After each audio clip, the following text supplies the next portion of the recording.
In today's show, we're looking at the fantasy basketball waiver wire. Michael Bolton. Thanks, Josh. It's Michael Bolton here, and it's time for another episode of the Locked On Fantasy Basketball Podcast. Let's get to it. Let's get to it, indeed. You are Locked On Fantasy Basketball, your daily fantasy basketball podcast, part of the Locked On Podcast Network.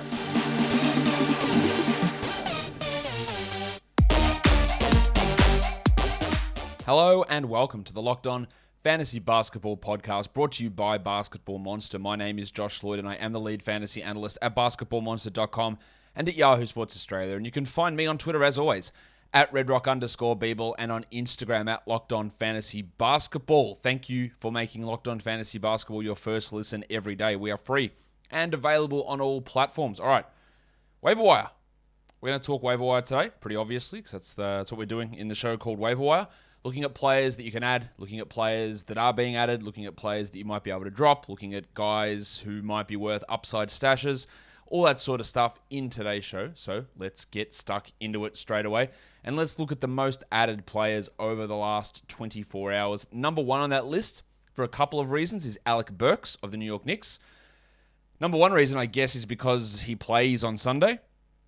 Number two reason was because in the last game against the Pistons, he went against the Rockets, he went bananas. He's been playing at a really high level, and he went crazy in that last game for the Knicks. So I guess people are reacting to that as a level of production, and there is no denying that Alec Burks has been playing well.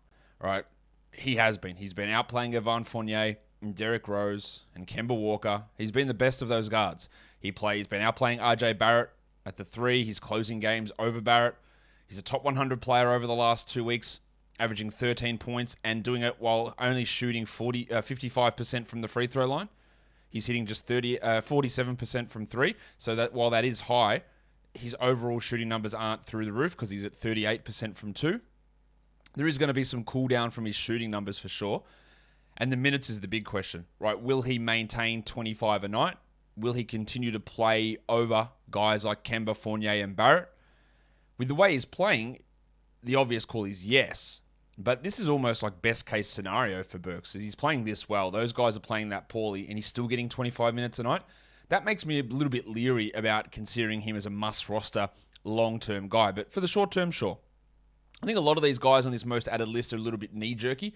Yeah, Kem Birch, last game was fantastic. He had 4 steals and 2 blocks. That's awesome, but it's not real. Like, it's just not. Like, he's not a high steals or a high blocks guy. He's not getting 30 minutes a night, not even getting close to it. He's not a high usage player. I think in the end, like, he's fine to stream in for Sunday, but I wouldn't be prioritizing him as a 12-team league guy. Same goes for Isaiah Hartenstein, who was excellent in their last game. But you know what? Serge Ibaka's back today, and they're going to play 3 centers. Can Hartenstein play 20 minutes? It seems unlikely. Like, Ibaka might only play 10. Zubats might play 25 or whatever. Like, it's going to be hard to get 20 minutes out of Hartenstein. Now, I could make an argument really easily that he's the best center on this team. I don't know if I'd win at many places, but I can make an argument for it. But is that enough to play 23 minutes? I don't think it is. Jalen Suggs, well, you know my take on Suggs, that I would have been holding him anyway. He came back, had a couple of solid games in a row, and people are re-adding him. I think that's the right move. Let's see where it goes. By the time we hit, I've probably only got a couple of weeks left before I'm ready to move on from him. But some positive signs recently from Suggsy. Jared Vanderbilt putting up some good defensive numbers. He's an elite rebounder. We know that. So if you want rebounds, he's got value. I think he's locked in, at least in the short term, to be a starter for the Wolves. And now he's bringing some blocks and some steals also as their starting power forward. Now, he's probably more fringe than must roster, but he's interesting. Frank Jackson's the biggest reactionary ad that I've ever seen, really. I know he had that huge game last time out for the Pistons against the Warriors. He went crazy in that game, but yeah, this is Frank Jackson, man. Like, I don't think he's a top 300 player. I guess a lot of the ads for him are because it is Sunday and he's playing on a Sunday game, but don't worry about that. Don't worry about JaVale McGee. He had a couple of nice games in low minutes, but it's just a specialist stream situation. But the Nerlens Noel one is interesting. He should be on a roster everywhere. He is still being added at a high rate, and it does help that the Knicks are playing today and that Mitch Robinson is out. But Noel should be on fantasy rosters. His ability to get blocks and steals is almost unparalleled. Matisse Thybulle's the only guy that comes close really there for him in those categories. Robinson's consistently hurt. He's now dealing with a concussion. Noel's consistently hurt as well. But the argument that Noel is better than Robinson is not a hard one to make, whether Thibodeau agrees with that or not. But at worst, Noel's playing 21 minutes a night, I would suggest, once they're both healthy. And that makes him useful. And then in terms of another streamer, Derek Jones Jr., who's getting a lot of center minutes for the Bulls with Nikola Vucevic on the sideline still. It's Big Vucevic. So that's giving him more opportunity to get defensive stats. That's the sort of player he is. He's a defensive stats streaming guy. And there is value in having that. There's no debating that. And he's getting a solid role. It's just not going to last super long term, would be my guess. I've got to tell you, though, about the best NBA DFS prop game out there. It is PrizePicks. Have you heard about it? I know you're going to love it. PrizePicks has the best NBA DFS prop game on the market and better than other DFS prop providers because it's not just the superstar players they include, it's everybody. Even the bench guys getting a couple of minutes. And whatever prop you can think of, points and threes, assists, rebounds, steals, even fantasy points per game, they have over-under props on all of that. So what you do is you pick 2 to 5 players, chuck them into an entry with their over-unders, and it's just you versus the predictions, and then you can win up to 10 times your entry. When you go to sign up, use the promo code NBA for a 100% match deposit bonus up to $100. And it's not just basketball. You can do actually cross-sport entries. So throw a football prop with a couple of basketballs into one lineup and see how it goes. So entries can be done in under 60 seconds. Payouts are fast and safe. So head to prizepicks.com, use that promo code NBA, or download the app. PrizePicks is daily fantasy made easy.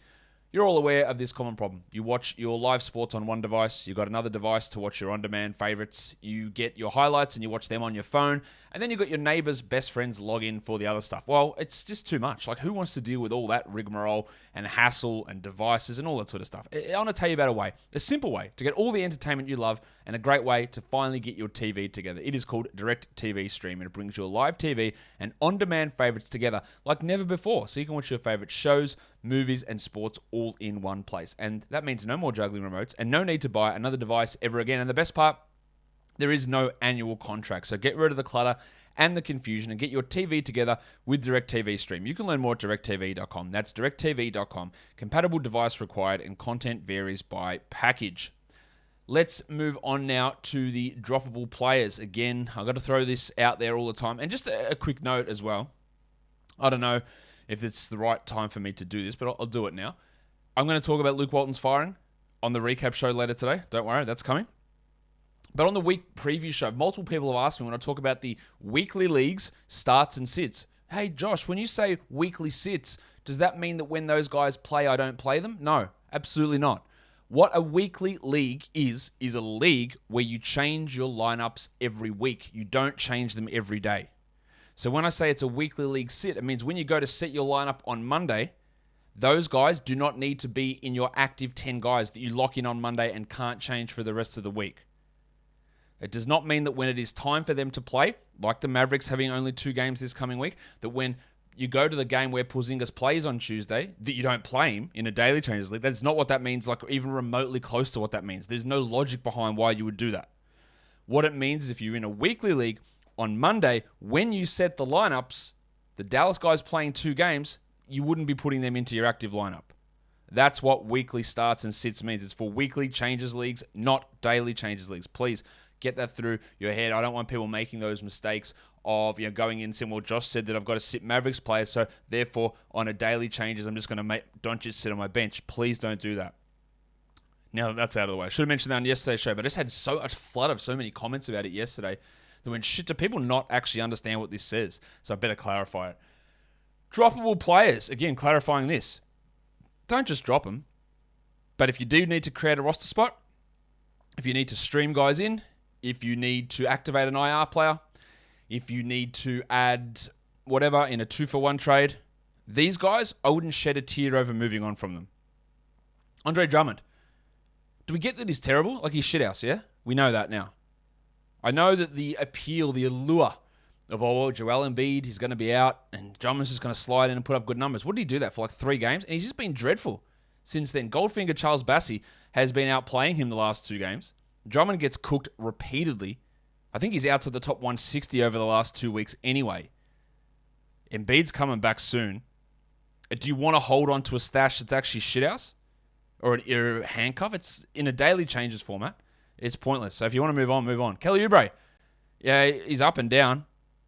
Are the downs worth holding on for the ups? I don't believe so. But he's still rostered in tons of spots. I wouldn't bother. Mason Plumlee. PJ Washington Jr. is coming back, and while I don't think the Hornets are going to play Washington big minutes, or play him 30 and limit Plumlee's still only getting 25 a night without PJ. And they're running literally without a center at times, playing Miles Bridges there. Plumlee's free throw percentage is horrendous. You need to be punting that category. I just don't think that the upside that he brings is worth burning a roster spot on it. I don't think there is any upside. Chris Duarte. It had been trending this way for a while. I've talked about him as a droppable player before on the recap shows. I think it's pretty clear now. Off the bench last game for Justin Holiday, even if he starts, the numbers just aren't there. Ever since those first 2 games, I think everything's gone down. He struggled. He was never going to be able to maintain that level of shooting. Then LeVert came back, and eventually you're going to have Warren come back. But even so, he's off the bench. He's a clear drop. Steve Adams, much like with Plumlee or with Oubre, you get the good game, but then you get 4 or 5 shit ones in a row. And it's not worth holding on to him through those bad games. Darius Bazley in a points league, I would consider having him. In a category league, there's just too much ups and downs and too much horrendous shooting and inefficient production for me to bother with him in a category league. Duncan Robinson, let's say it again. There's absolutely no point having this guy in points leagues especially. And in category leagues, 12-teamers, I wouldn't worry about it. Stream him in, by all means. No worries. 3-pointers, that's great. But as a absolute must-hold guy who's rostered in 95% of leagues, it's just a number that's too high. And unfortunately, it is the time is here for us to say that Kemba Walker, unfortunately, I think he can go. Hello. In fact, Jack Armstrong. Get that garbage out of here. Now, there is zero doubt in my mind that Kemba Walker will have a stretch of games that look good. There is zero doubt in my mind that Kemba Walker will put up some big performances coming up, even in the next week, it might be. But is the totality of his production, is the big game worth 4 21-minute, 4-point performances in a row? When you've got Rose, Quickly, Burks, all these guys, Fournier, who can cut into his playing time, that if he's struggling, he's just not going to go. By the time you listen to this podcast, the Knicks will have played maybe their Sunday game, and he might have had a monster, and I just look stupid. But it's about trying to balance the risk probability of that sort of thing and saying, well, I understand that I'm going to look stupid at times because he's going to have some big games. But in the totality of holding on in this situation for a guy, it's not like he's a rookie who's going to get better. There's a chance that he's just not good anymore and that his knees are done and there are too many other options on this team. So again, I'd be probably less likely to drop him than anyone else on this list, but I think he can go. And Kyle Anderson's still rostered in way too many spots. He's only getting 22 minutes a night. I don't think it's improving. Well, what are we doing? We're just holding on, hoping that last season's numbers are going to come. Last season's numbers came because Jaren Jackson was out. Jaren Jackson, at the time we're recording this, is not out. So hold on to Jaren, of course, but do not drop Kyle Anderson. Let's go through some must-roster players. Now, what we mean here is that these guys are rostered in under 70% on either Yahoo or on ESPN. And for most of you listening to this, they'll be on a roster in your league. But the beginners who are here, or the people maybe that your league is not quite as switched on, you need to know that these are all top 100-ish sort of players, close to that, and they should be on a roster. Reggie Jackson, Alex Caruso, Gary Trent, can't believe I'm saying it, but Gary Trent, Will Barton, Patrick Beverley, Josh Giddey, Lauri Markkanen, looks like he's returning next game, Alf Stewart. Is that you, Mr. Stewart? Well, who the hell else do you think it'd be? Get in here, you pair of flaming galahs. His teammate, the depressed penis, Sadiq Bey. Now, both of those guys, Bey and Stewart, have been bad. There's no denying that, but I still believe they have to be on a 12-team roster. And then lastly, we spoke about him already, Nerlens Noel. Noel needs to be on a roster as well. There's just too much value in what he does to leave him languishing on the fantasy basketball waiver wire. But Thanksgiving's just a couple of days away. You know what that means. It's food, it's family, but it's high calorie and high sugar and high fat food, especially the desserts. So why don't you start a new Thanksgiving family tradition and bring a box of Built Bars? Sure, your relatives might look at you and go, what are you doing with a box of protein bars? That's not dessert. Where's my pie? And you go, settle down, granny. Settle down. We're good here. let me take control of things here. I'm going to distribute these delicious tasting Built Bars because, let's be honest, we could all do with a little less sugar, a little less fat, a little less carbs. But what we could all do is more protein and more deliciousness. And guess what? That stuff on the outside, that's not fake crap. That is 100% real chocolate. Wow, is it? Yeah, it is. 100% real chocolate. Amazing flavors right across the board for Built Bar, and always bring out new ones. And you can get them now for 15% off. If you haven't tried them, what are you waiting for? Go to lock.com, use the promo code BUILT15. That is completely wrong. Scrap that. Go to built.com, use the promo code LOCKED15, and you will save 15% off your order of Built Bar. Built Bar is the best tasting protein bar ever. All right, upside grabs. We're talking about guys here who probably not going to pay off at this point. Probably not, but they might later on.